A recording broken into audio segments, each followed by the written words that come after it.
Hello hello guys. Everyone, welcome to our channel. उम्मीद आप सब खैरियत से होंगे, जहाँ कहीं भी होंगे। वेलकम करते हैं आपको एक और वीडियो में। और आज हम देखने वाले हैं इंडिया के वेस्ट बंगाल का कंपैरिजन बांग्लादेश से। बांग्लादेश से guys, we know very well कि पहले बांग्लादेश का भी पार्ट हुआ करता था बंगाल का। ये पूरा सिर्फ एक प्रोविंस कहलाता था, बंगाल का प्रोविंस कहलाता था।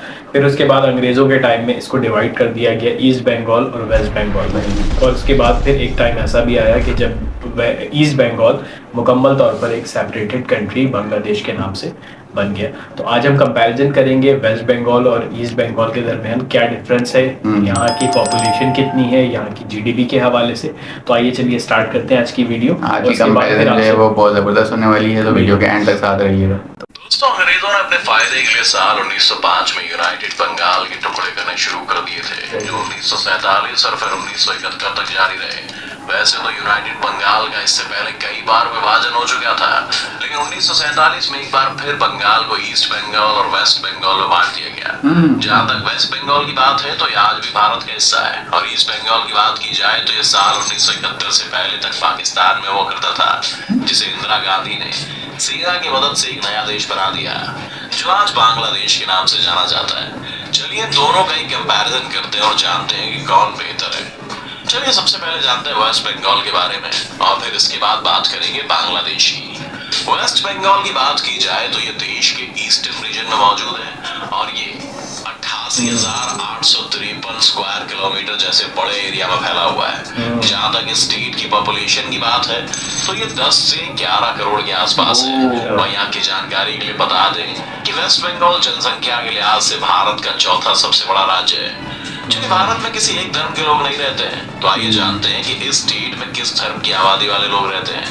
यहाँ पर 70.5% हिंदू, 27.1% मुस्लिम, 1% से भी कम क्रिश्चियन, सिख और बाकी कम्युनिटी के लोग रहते हैं। किसी भी देश या स्टेट की डेवलपमेंट में उसकी जनता का पढ़ा लिखा होना काफी जरूरी होता है, क्योंकि जितना ज्यादा लोग पढ़े लिखे होंगे उस जगह पर उतनी खुशहाली ज्यादा होगी, उतना ही एम्प्लॉयमेंट बढ़ेगा, और उस राज्य की सूरत और सीरत बदल सकती है। तो इस वीडियो में आपको आगे बढ़ने से पहले बताते चले कि यहाँ 80.5% लोग पढ़े लिखे हैं। शायद इसके पीछे इस राज्य में बने IIT और IIM जैसे वर्ल्ड क्लास एजुकेशन इंस्टीट्यूट्स का भी हाथ है। इतना ही नहीं, स्कूल लेवल पर गांव और शहर में पढ़ने वाले बच्चों के पढ़ने का परसेंटेज भी बराबर ही है। हम बात करते हैं उस मेजर फैक्टर की जिस पर कोई भी देश टिका होता है, और वो है उसकी इनकम। तो आइए एक नजर डालते हैं वेस्ट बंगाल की जीडीपी पर। वेस्ट बंगाल की फाइनेंशियल ईयर 2021-22 में जीडीपी $190 बिलियन थी, जिसके 2022-23 में $210 बिलियन पहुंचने की उम्मीद है। इतना ही नहीं, इस स्टेट की ग्रोथ रेट 8% के आसपास है, और वेस्ट बंगाल की पर कैपिटा इनकम $2000 के आसपास है। अब बात करें गरीबी यानी पॉवर्टी रेट की, जो ये बताता है कि किसी भी देश में रहने वाले कितने लोग गरीबी रेखा से नीचे रहते हैं। तो वेस्ट बंगाल में उसकी टोटल पॉपुलेशन की 21% आबादी गरीबी रेखा से नीचे ही रहती है। लेकिन जिस तेजी से इंडिया डेवलप हो रहा है, सरकार को जल्द से जल्द इस राज्य के इन सभी लोगों को गरीबी रेखा से निकालने की सख्त जरूरत है। जहाँ तक आने जाने के लिए एयरपोर्ट की बात है तो ये वेस्ट बंगाल में सिर्फ 2 ही हैं, लेकिन यहाँ रेलवे स्टेशन पर नजर डालें तो इनकी संख्या 563 है। अब रोड नेटवर्क पर एक नजर डालें तो ये लगभग 98,000 किलोमीटर लंबा है, और यहाँ शिप के आने जाने के लिए 8 पोर्ट भी मौजूद है, जिसमें सबसे ज्यादा इम्पोर्टेंट रोल निभाने वाले पोर्ट का नाम हल्दिया है। क्यों फेमस है वेस्ट बंगाल? आपकी जानकारी के लिए बता दें कि भारत का ये राज्य चाय के बागानों, कोयला खदान, पावर प्रोडक्शन, स्टील प्लांट के साथ लकड़ी और बंगाल टाइगर के लिए भी काफी फेमस है। वेस्ट बंगाल में कई ऐसी जगह हैं जो टूरिस्ट को अपनी तरफ खींचती हैं, जिनमें विक्टोरिया मेमोरियल नाम ऐसी शानदार बिल्डिंग शामिल है, जिसे देखने के बाद आप हैरान रह जाएंगे। यहाँ मौजूद सुंदरबन नेशनल पार्क में 400 से ज्यादा रॉयल टाइगर्स मौजूद हैं, जिन्हें देखने के लिए देश और दुनिया से लोग आते हैं, जो बंगाल में रहने वाले लोगों की इनकम का जरिया भी है। यहाँ आमतौर पर बोलचाल की बात करें तो इसमें ज्यादातर बंगाली भाषा का इस्तेमाल किया जाता है। इस स्टेट की कैपिटल यानी राजधानी की बात की जाए तो ये कोलकाता, जो हुगली नदी के किनारे बसा है, और यहाँ मौजूद हावड़ा ब्रिज को देखने के लिए दूर दूर से भी लोग आते हैं। इसके बाकी शहरों की बात करें तो इसमें सिलीगुड़ी और मालदा जैसे शहर शामिल हैं। यहाँ रहने वाले लोगों के फेवरेट फूड की बात की जाए तो फिश और राइस है। बांग्लादेश वहीं बांग्लादेश की बात की जाए तो साउथ एशिया में मौजूद एक देश है जो पिछले बीते कुछ सालों में काफी तेजी से डेवलप हो रहा है। आपकी जानकारी के लिए बता दें कि आप बड़ी संख्या में बांग्ला बोलने वाले लोगों की वजह से इसका नाम बांग्लादेश रखा गया था। ये देश 1,48,560 स्क्वायर किलोमीटर में फैला हुआ है और इसकी आबादी की बात की जाए तो 17 करोड़ के आसपास है, जो वर्ल्ड में पॉपुलेशन के लिहाज से 11 करोड़ बनाती है।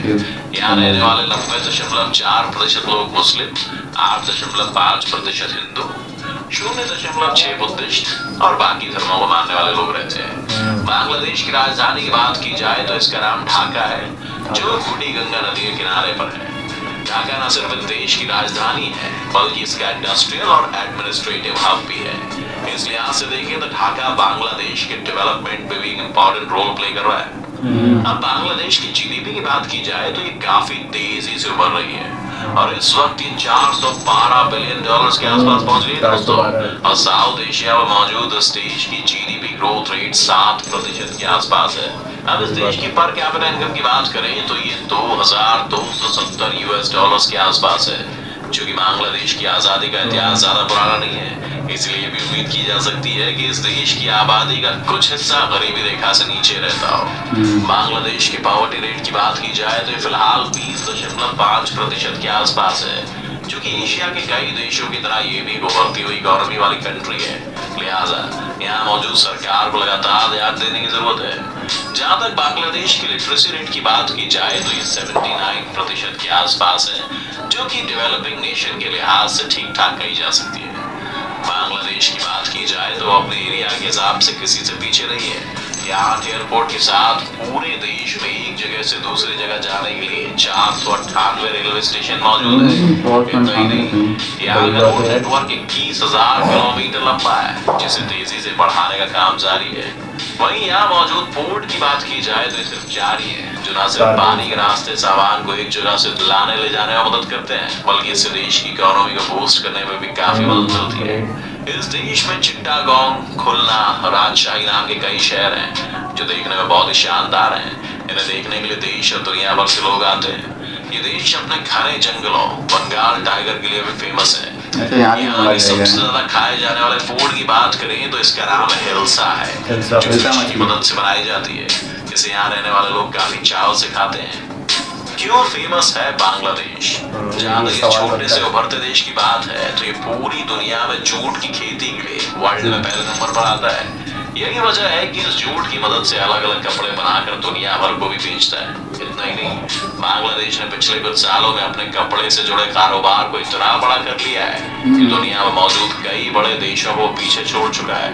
बांग्लादेश की बात की जाए तो चीन के बाद दुनिया का दूसरा सबसे बड़ा गारमेंट एक्सपोर्ट करने वाला देश है। यहाँ बनने वाली टी-शर्ट्स, स्वेटर, ट्राउजर पूरी दुनिया में खरीदी और बेची जाती है।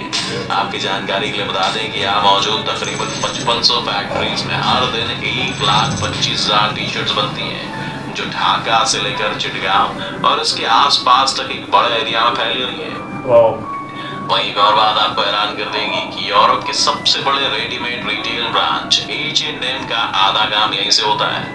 तो दोस्तों, ये था ईस्ट बंगाल और वेस्ट बंगाल के बीच का एक कंपैरिजन।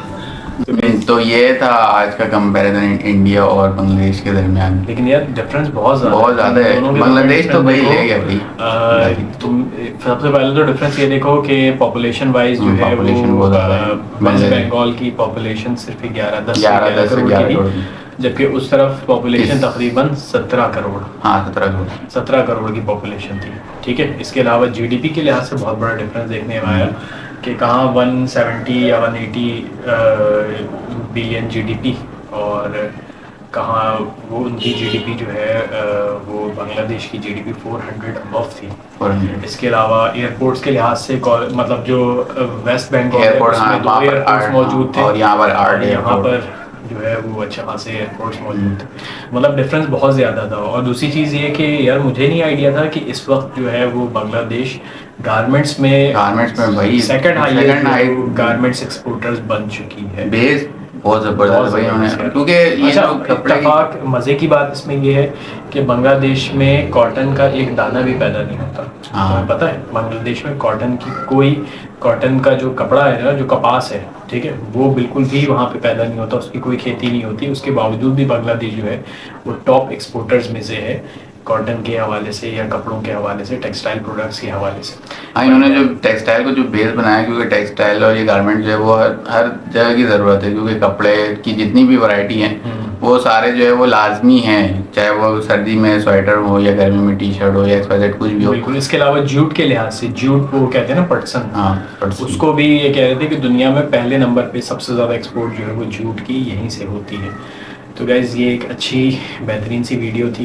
तो भाई आज का जो कंपैरिजन है वो तो बांग्लादेश बिल्कुल, बाजी तो लेके जाहिर है आई है। फेवर ज़्यादा जो है वो बांग्लादेश बिल्कुल। की तरफ जो है वो ज़्यादा झुकाव रहा। जाहिर है बांग्लादेश काफ़ी चीज़ों में ज़्यादा बेटर रहा। और उनका कहना ये भी ना कि अभी कुछ दिनों में, यानी कुछ सालों में जो है वो बांग्लादेश बूस्ट कर रहा है।